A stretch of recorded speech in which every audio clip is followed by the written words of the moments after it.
Bonjour à toutes et à tous, nous sommes le lundi 12 janvier et je reviens pour un point lecture où je vais vous parler pour une fois de 3 lectures. J'ai décidé d'essayer de faire des points lecture où je présenterai peut-être plus à chaque fois 3 livres parce que j'ai trop de retard dans mes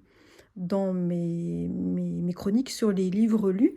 Donc voilà, aujourd'hui je voulais vous parler de ce roman Marie Nimier, Le Palais des Orties, un roman que j'avais lu au début du mois de novembre, j'avais lu il y a très très longtemps du Marie Nimier et j'avais aimé, là j'ai beaucoup aimé retrouver sa plume.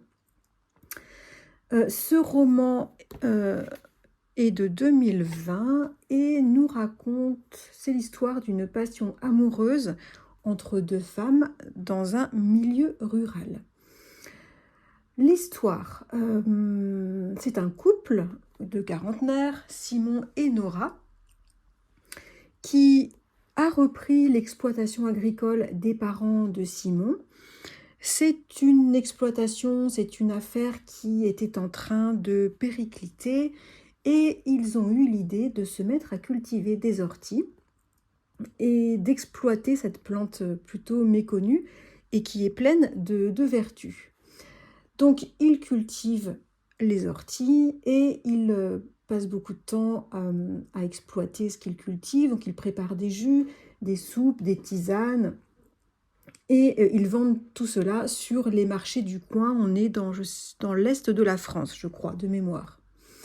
Alors Simon et Nora, ils ont un peu de mal à joindre les deux bouts. Au niveau financier, c'est un petit peu compliqué, mais ils s'aiment, ils se soutiennent et en fait, ils ont besoin de très peu pour vivre et en fait, ils se débrouillent avec ce qu'ils ont, ils se débrouillent avec aussi ce qu'ils cultivent et les petits échanges dans le coin avec les voisins. La vie chez eux, c'est quelque chose de doux, de léger. Il y a une ambiance très joyeuse, très affectueuse dans leur foyer. Ils ont 2 adolescents qui sont scolarisés, qui les aident régulièrement dans le travail de culture des orties et puis la préparation des différentes soupes, etc. qu'ils font. Mais bon, les ados sont pas tout le temps là, ils doivent étudier. Donc, en fait, Simon et Nora, ils sont un peu épuisés. Ils n'ont pas d'argent pour embaucher quelqu'un alors qu'il y aurait bien besoin. Alors, ils vont faire appel à une association qui organise du woofing, c'est-à-dire que, en fait, contre le gîte et le couvert, des personnes, souvent des voyageurs sans trop de sous, viennent offrir leurs bras pour être hébergés dans certaines régions de France ou du monde. Et donc, c'est ainsi qu'arrive dans la vie de Simon et Nora et de leurs 2 enfants, c'est ainsi qu'arrive Fred, qui est une jeune fille d'une toute petite vingtaine d'années, qui s'avère être super bosseuse et pleine d'idées pour développer l'exploitation. Fred, c'est quelqu'un d'assez solaire, d'un tempérament assez affirmé, très solitaire, assez mystérieuse, une grande passionnée de nature. Elle a beaucoup de choses à leur apprendre. Elle a aussi pas mal d'expérience en matière de culture. C'est vraiment une passionnée de nature. C'est aussi une grande baroudeuse. Le dernier woofing qu'elle a fait, c'était au Japon, dans une petite exploitation. Je crois que c'était dans du thé à la campagne. Et en fait, tout le monde adore Fred. Chat et chien compris, tout le monde l'adore. Nora aussi, elle aime beaucoup Fred, comme tout le monde. Elle est ravie d'avoir enfin une amie, parce que Nora, c'est quelqu'un, on découvre son histoire, elle vient de la ville, elle a fait ce choix de vivre à la campagne, elle aime beaucoup, elle regrette rien, mais quand même les contacts avec ses amis, enfin avec des amis et de pouvoir parler notamment avec des femmes, ça lui manque un petit peu. Et voilà, elle est contente de pouvoir avoir quelqu'un avec qui elle sympathise. Ce qui va se passer dans ce roman, et je spoil rien parce que c'est dit dès la 4e de couverture, c'est que Fred, en fait, et on le voit très vite, Fred va tomber amoureuse de Nora et le lui dire. Et en fait, tout le roman va nous raconter la prise de conscience de Nora, de son attirance elle-même pour Fred. Et en fait, ce roman va aussi nous raconter la passion secrète que toutes les deux vont vivre. Et puis, bien entendu, les remous et les doutes que ça va entraîner chez Nora, qui aime sa famille et qui aimerait bien ne pas la perturber. Donc c'est un roman qui raconte la passion, qui raconte la découverte d'un autre plaisir, l'histoire d'une femme qui doute, puis qui s'assume et qui s'émancipe. Et en fait, tout le suspense consiste à savoir si sa famille qu'elle aime, au bout d'un moment, on se demande si elle va finir par le savoir ou si elle va finir par le dire, et si la famille va s'adapter, va accepter, et va réussir à se réorganiser avec la nouvelle femme que Nora est devenue. J'ai beaucoup aimé suivre l'évolution de ce personnage de Nora. J'ai trouvé très très touchant ce personnage. J'ai adoré retrouver la plume très simple et poétique, très fluide de Marie Nimier. J'ai aimé l'ambiance très sensuelle qu'elle a su créer dans ce roman, une romance un peu envoûtante, avec déjà la nature qui est très très présente. Il y a aussi, tout se passe en été, en pleine canicule, donc il y a la chaleur de l'été. Il y a aussi les animaux, le rôle des animaux est très présent dans cette histoire. Et puis bien sûr, c'est très sensuel aussi par les sensations physiques d'amour, les émotions amoureuses que va vivre Nora. J'ai beaucoup aimé ce roman, j'ai trouvé que c'était une romance très très contemporaine, dans un milieu champêtre, donc ça j'ai trouvé ça très original. L'univers est super bien construit, et c'est un roman qui fait réfléchir sur la liberté, malgré les engagements, et aussi sur la possibilité d'évoluer. Vraiment, j'ai beaucoup aimé cette lecture, je relirai volontiers des romans de Marie Nimier. Voilà pour mon ressenti de lecture sur ce roman Le Palais des Orties de Marie Nimier.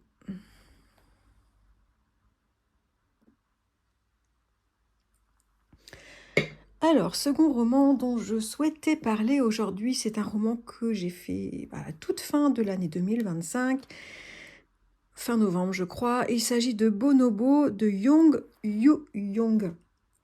C'est un roman très étrange que j'ai trouvé génial.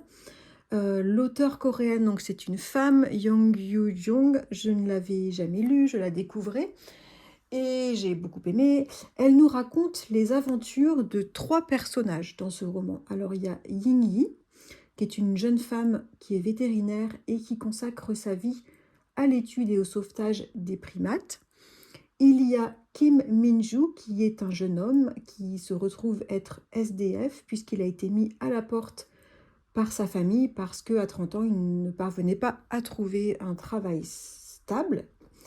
Voilà, ses parents n'ont pas cherché plus loin et l'ont mis à la porte, donc il est SDF.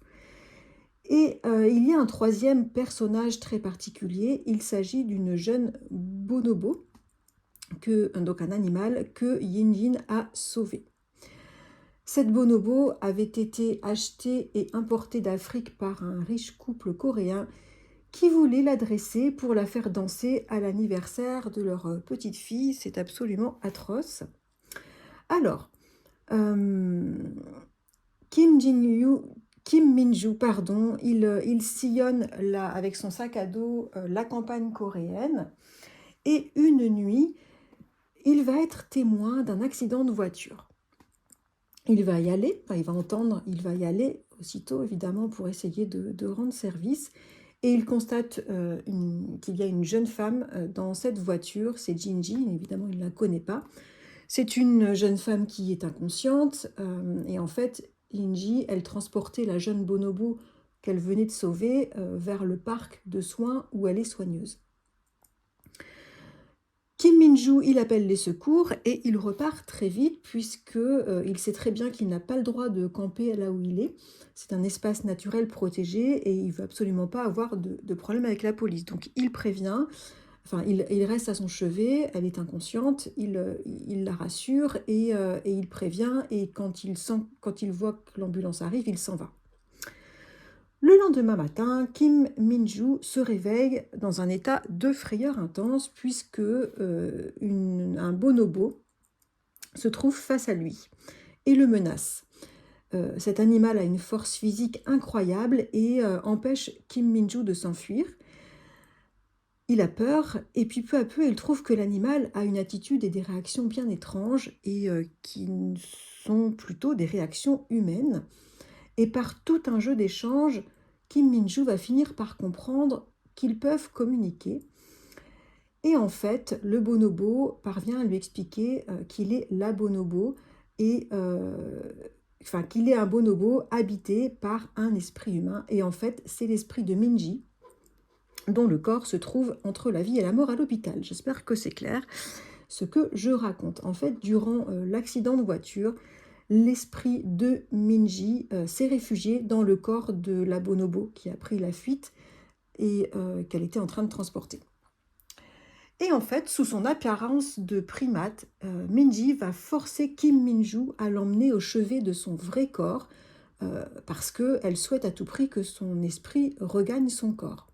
Et donc on va suivre les péripéties de Kim Min-joo pour parvenir à déposer la bonobo à l'hôpital.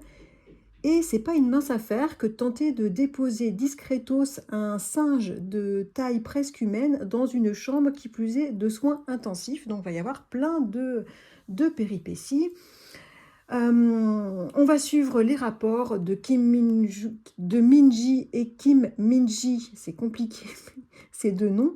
On les confond facilement. En fait, on va suivre les rapports entre les rapports entre le jeune homme et la jeune femme qui vont s'établir durant cette épopée. Et ce sont des rapports très intéressants, plein de réflexions intéressantes. Et on va aussi découvrir peu à peu les histoires des trois personnages qui sont toutes très touchantes. Alors, par cette histoire, l'auteur, elle nous fait réfléchir en profondeur sur plein de thèmes passionnants. L'exploitation animale, notre relation à l'animal, la différence homme-animal, et elle questionne aussi vraiment finement sur la mort et sur la place de l'esprit, enfin, sur le lien esprit-corps, notamment au moment de la mort. C'était vraiment très intéressant. J'ai trouvé ce roman très riche qui aborde vraiment des questions humaines fondamentales et tout cela vraiment en nous tenant en haleine sur le fait de savoir si Kim Min-joo va parvenir à ramener à temps la bonobo auprès du corps de Minji pour que Minji, qui a l'air plutôt mourante, puisse récupérer son esprit avant de décéder. En tout cas, c'est ce qu'elle lui explique qu'elle souhaite. C'est un très très très chouette roman sur l'âme humaine. L'écriture est fluide, même si peut-être que quand je raconte ça paraît un peu compliqué, mais c'est écrit de façon très fluide. La narration est très rythmée, avec une bonne dose de péripéties, parfois très drôle, et le suspense est vraiment bien tenu. J'ai aimé particulièrement ce choix de l'auteur de faire une touche fantastique, c'est-à-dire en gros le squattage d'une âme dans le corps d'un animal, pour nous faire réfléchir à son sujet.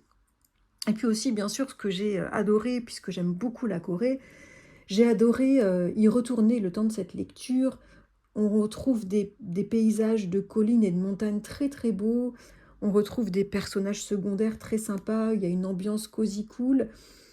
Puis voilà, on retrouve les délicieux petits plats des supérettes et puis des petits cafés savoureux. Enfin voilà, c'était un régal là-dessus également.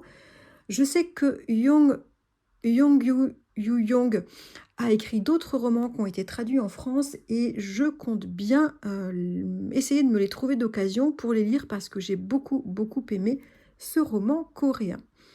Voilà pour mon avis sur Bonobo de Yong Yu-Yong. Je le prononce très mal. C'était chez Piquier, édition Piquier, et il est paru en 2021. 2019 en Corée, 2021 en France.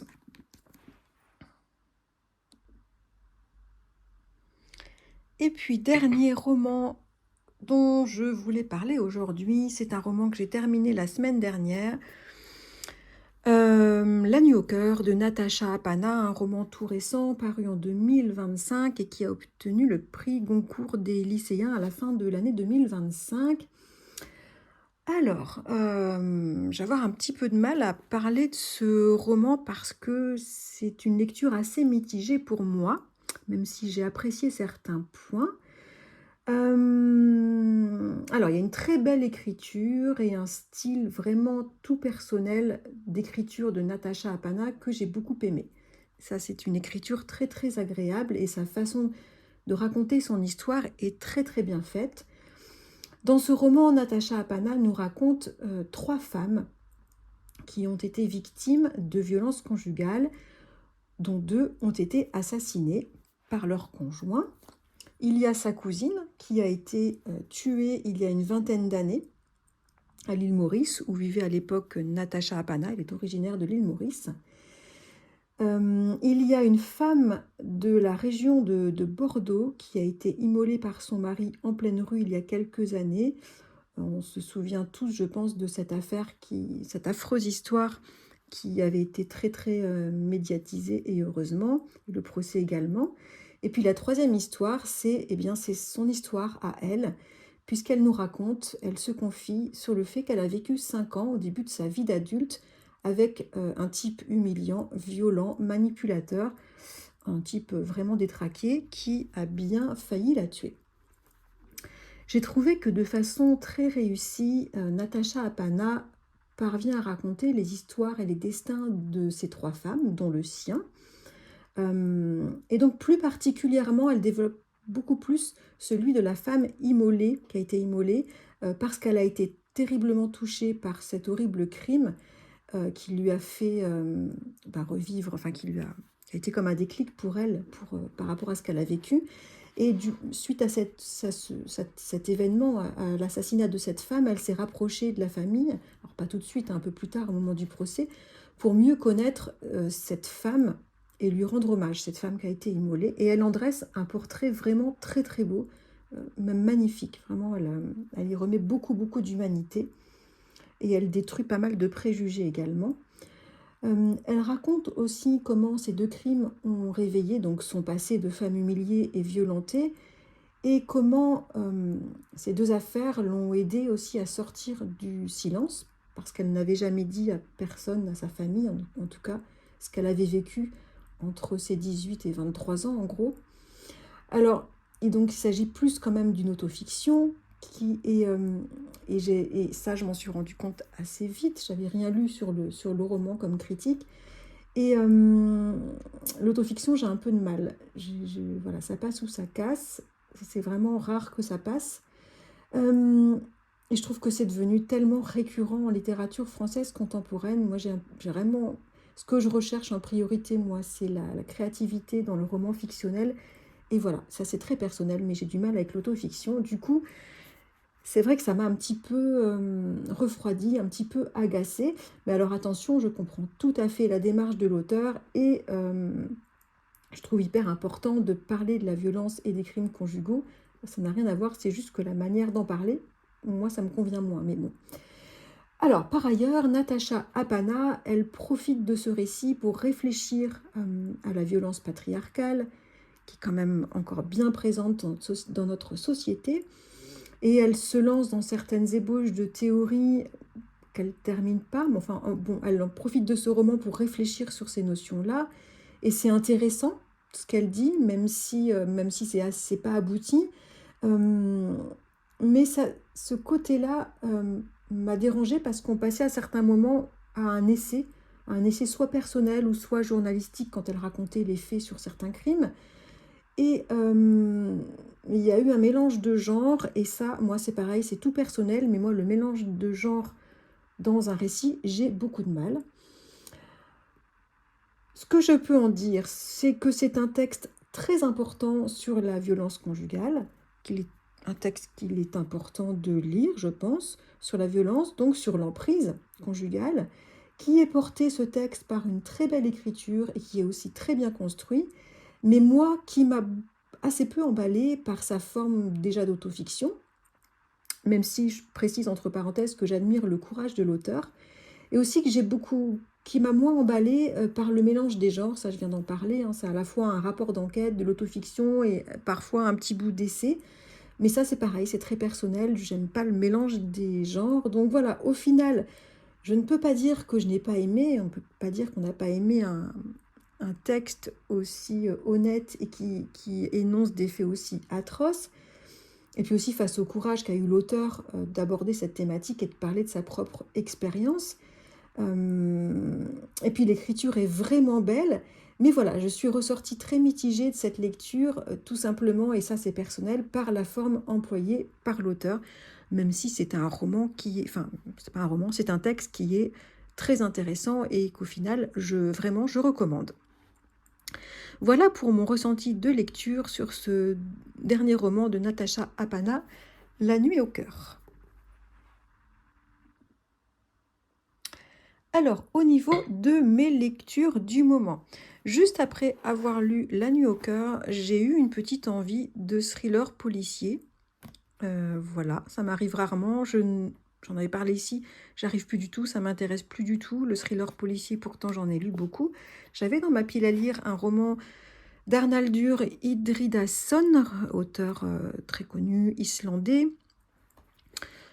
que j'ai beaucoup lu il y a une dizaine d'années. Donc là, ce titre, c'est un de ces derniers, je crois, Les Parias. Et voilà, j'ai lu 50 pages et je m'ennuyais profondément. Donc j'ai arrêté. C'est certainement très bien, mais c'est pas du tout ce que je recherche. Voilà, je m'ennuyais. J'ai commencé et je suis en train de terminer un roman très très étrange, Imaginez la pluie de Santiago Pajares. C'est une recommandation qu'on m'avait faite il y a très très très longtemps. Je suis désolée, je me souviens plus du nom de la personne, soit qui en a parlé en vidéo, soit qui me l'avait recommandé. J'aime beaucoup cette lecture qui fait un peu penser au Petit Prince, nous raconte un homme qui se retrouve tout seul à se débrouiller dans le désert suite à des événements qui se sont passés dans le monde, enfin, on ne sait pas quoi, mais en tout cas c'est un roman post-apo de survie et de réflexion personnelle qui est sympa. Je suis en train de le terminer, c'est peut-être un petit peu long, mais lecture très très agréable et très prenante. Je vais le terminer certainement aujourd'hui et je ne sais pas du tout ce que je vais entamer derrière.